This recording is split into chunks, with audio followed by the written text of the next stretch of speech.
ఒకటి మాత్రం చాలా స్పష్టం, ప్రజాబలం ఉన్నోడే నాయకుడు, పైసలు ఉన్నోడు నాయకుడు కాదు. గుర్తుపెట్టుకోండి, ప్రజాబలం ఉన్నోడే నాయకుడు. మీ వెనకాల ప్రజలు ఉన్నప్పుడే మీరు లీడర్గా, నాయకుడిగా గుర్తింపు పొందినట్టు లెక్క.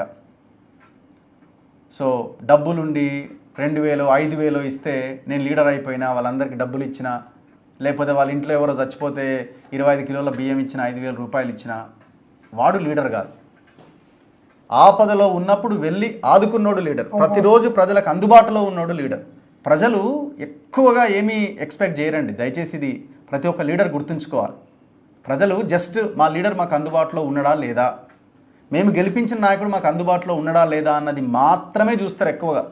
చిన్న చిన్నవి, నా ఇంటికి పెన్షన్ రావాలి, వచ్చిందా, అప్లై చేసుకోవాలి, సర్పంచ్ ఉన్నాడా, మా ఎమ్మెల్యే ఉన్నాడా, నా ఇంటి ముందు ఇది బాగాలేదు, ఆ పని కోసం ఎమ్మెల్యే దగ్గరికి, సర్పంచ్ దగ్గరికి పోవాలి. అంతకు మించి మీరేదో బంగారం తెచ్చిపెట్టాలి, కోట్లు తెచ్చిపెట్టాలి, మీరు పైసలు ఇవ్వాలి, ప్రజలు అసలు దాని గురించి ఆలోచించారు. ప్రజలకు అందుబాటులో ఉన్నవాళ్ళు, పైసలు పంచకుండా గెలవాలి అనుకుంటున్న వాళ్ళు, ప్రజా సేవ చేయాలనుకుంటున్న వాళ్ళు మాత్రమే పోటీ చేయండి. ప్రజలు కూడా ఆలోచించాల్సింది అట్లాంటి నాయకులను ఎన్నుకునే ప్రయత్నం చేయండి.